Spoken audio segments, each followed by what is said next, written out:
Thank you so much for coming to my talk on Gender Matters. Perceived Burdensomeness is increased in males with chronic invisible illness.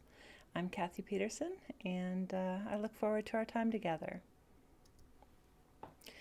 So, a lot of people in the chronic invisible illness community may be aware that suicidal behavior is an issue for the chronic invisible illness community.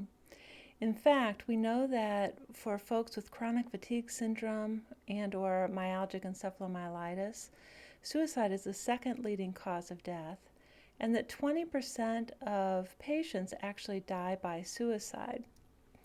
The numbers are similar when you look at the POTS community, the postural orthostatic tachycardia community. And these numbers come from a couple of studies that I did a few years ago, but the range was 48 to 65% of POTS patients that we surveyed were at high risk for suicide, and 15 to 18% had actually already made a suicide attempt, and 13% said that they were likely to make an attempt in the future. If you look at the fibromyalgia community, they also have about a third of their patients experiencing suicidal ideation. So we've got a real problem with this in the chronic invisible illness community. The question is why? Why is the suicide risk in these communities so high? And there are a number of possibilities. One, we know that physical illness or multiple physical illnesses can increase the risk of suicide. And certainly in this community, many people have comorbid diagnoses. They have multiple physical illnesses, and then the functional disability that comes with that. In addition, there's a fairly large literature that shows that chronic pain can also be associated with suicidal behavior. And that can be a variety of different pain types. And then finally, that sleep disturbance has been linked with suicidal behaviors as well. And so there are a number of things that go along with suicide in this community. You might be thinking, well, I wonder if it's all depression, if that's underlying the sleep issues as an example. And a study done a few years ago in the pain community found that about 50% of people with chronic pain have no mental health diagnosis, no depression, no anxiety. Another study in the POTS population found that their rates of depression were similar to the general population, and that the POTS patients who were depressed had mild to moderate depression, so they were not at the severe or extreme levels there.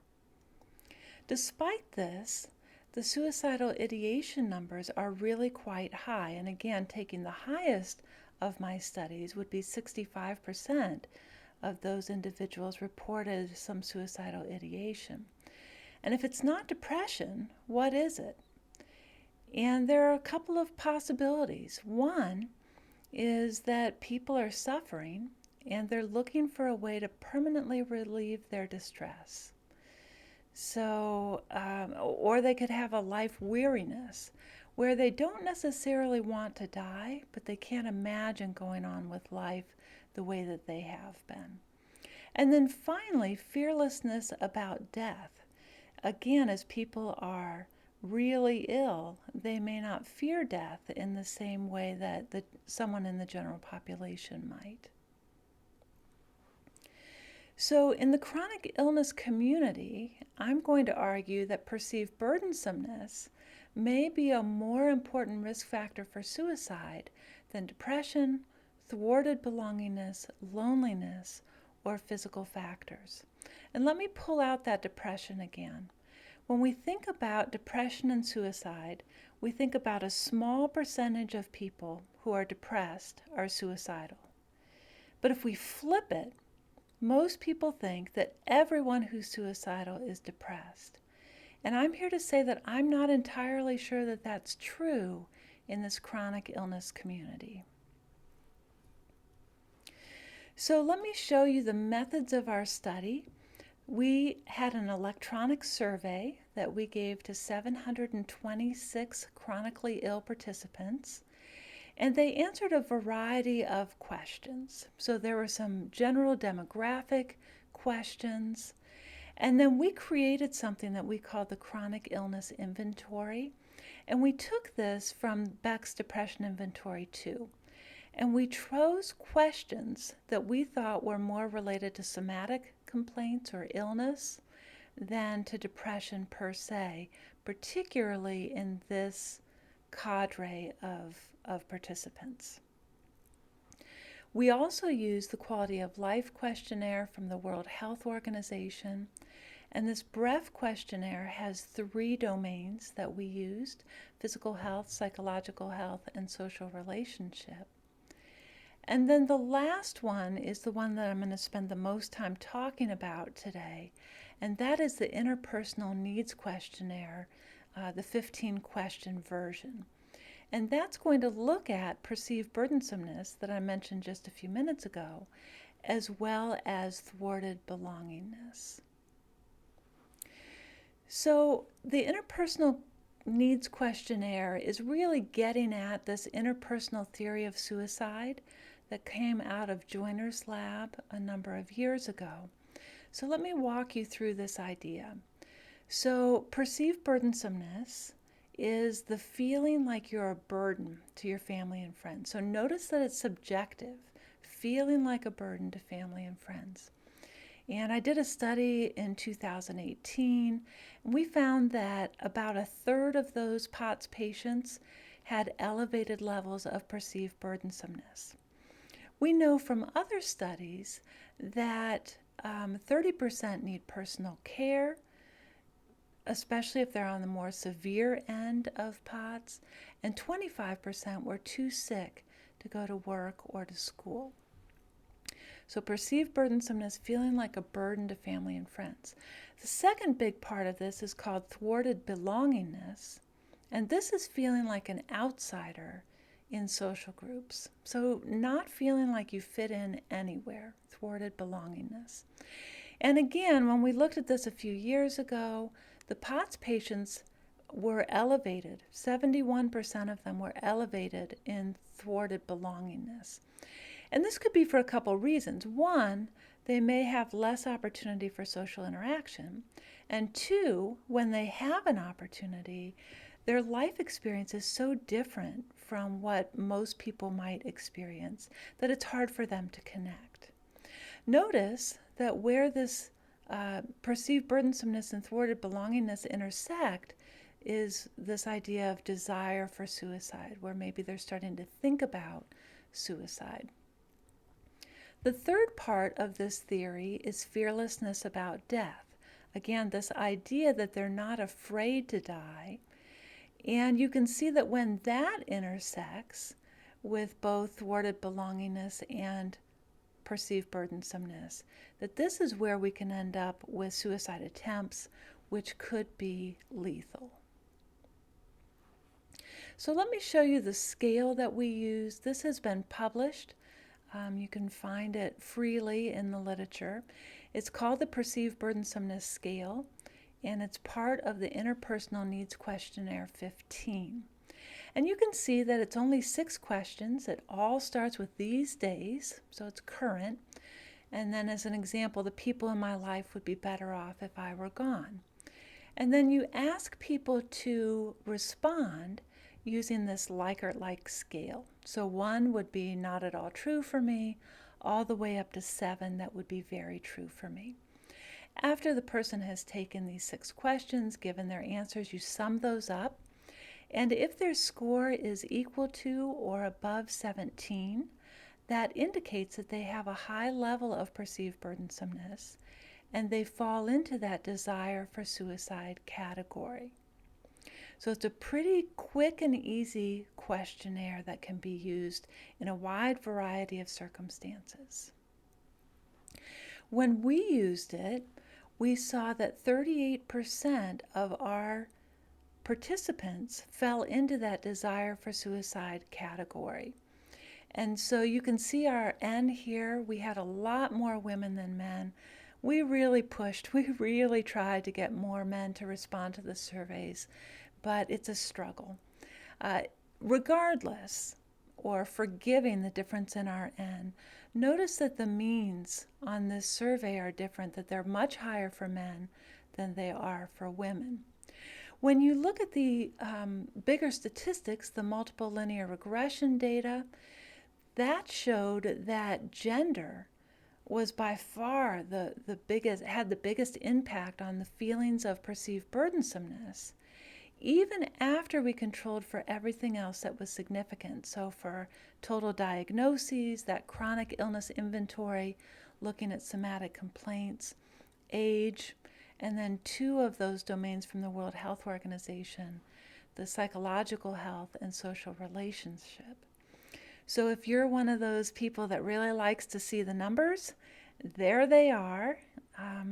But let me show you this in a little bit different format. So we're thinking about perceived burdensomeness, and our results showed that there were some factors that seemed to predict higher levels of perceived burdensomeness and some that were protectors. So the predictors, the biggest one, as I said just a minute ago, was male gender. So men are at really high risk of developing this perceived burdensomeness. We also saw that increased total number of diagnoses and increased severeness of illness were also indicators or predictors of perceived burdensomeness. No surprise there. But there were also protectors against perceived burdensomeness. One of those is age. And so perceived burdensomeness is a much bigger problem for our teenagers and those in their 20s, but as people got older, maybe had better coping skills or other things, the perceived burdensomeness levels actually fell. Psychological health and social relationships were also protective, as you might predict. So the question is, why men? Why is perceived burdensomeness so much higher in men than in women? And there was a study that came out in 2019 that may shed a little light on this. And basically, they asked chronically ill men to define masculinity. And what those men said was that being a man or being masculine meant physical strength, autonomy, financial support of the family, and invulnerability. Think about what happens, particularly for men that are on the more severe end of the symptom scale. And a lot of that is actually lost as the illness progresses. So I would argue that as a society, we need to change the narrative. We need to change the narrative on gender roles and masculinity to de-emphasize these things and to decrease the pressure on men to feel like they have to do everything and be everything. So if perceived burdensomeness is indeed important in suicide risk for the chronic illness community, what can we do to move the needle? And the first step is to know that it's there. So practitioners could screen for perceived burdensomeness during visits. And again, it was 6 questions off of that Interpersonal Needs Questionnaire, which has been published and free to the public. We can also encourage the chronically ill person to seek counseling. I think there's stigma around counseling. And a lot of people in the community sort of resist the idea, thinking that it's for people that are depressed or anxious. But the truth is there are so many changes that come with chronic illness, especially on the more severe end of things, that going to counseling to learn how to cope or the coping skills that they need to deal with all these changing roles. It could be with employment. Maybe they have to change jobs. Maybe they can't work in the business. Maybe they're working at home. Maybe they can't work at all. Changing roles within family and friends. There's a lot that goes on emotionally when people develop these illnesses. The family can also help to decrease feelings of perceived burdensomeness. We can help to move that needle. And so a family structure that allows for autonomy when that's possible, but also allows for gentle assistance when required, can be really helpful. Now, let me just interject in here and say that I am the mother of a chronically ill child. That's why I switched my research a few years ago to this area.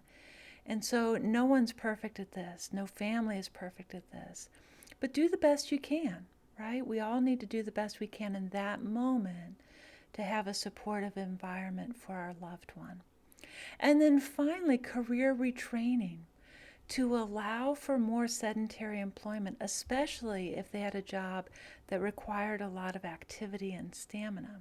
So working in an office or being able to work from home might be helpful. So in summary, we know that, or I hope I've convinced you that, in chronic invisible illness, perceived burdensomeness is the leading predictor of suicidal behavior. And that perceived burdensomeness, feeling like a burden on friends and family, can be more important than depression, thwarted belongingness, loneliness, and physical factors. In addition, men are at higher risk for perceived burdensomeness and desire for suicide than are women. And again, there could be a variety of reasons for this, but part of it, at least, are the gender constructs that we accept as a society that value men for their physical strength or autonomy or financial support of the family.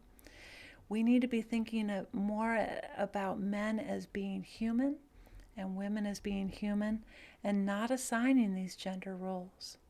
And then finally, we need to be assessing perceived burdensomeness, because if we know that it's there, we can move that needle, we can make a change. So improvements that can decrease suicidal behavior, again, learning new coping skills to deal with the changing reality of chronic invisible illness, learning how to deal better with it, with family life and with pressures there, and then the possibility of career retraining. So there's a lot of work to be done, but we can move the needle on perceived burdensomeness. We can protect our loved ones and our patients from perceived burdensomeness and decrease their suicide risk if we have the right tools. Thank you so much for your kind attention. I appreciate you coming to this talk today.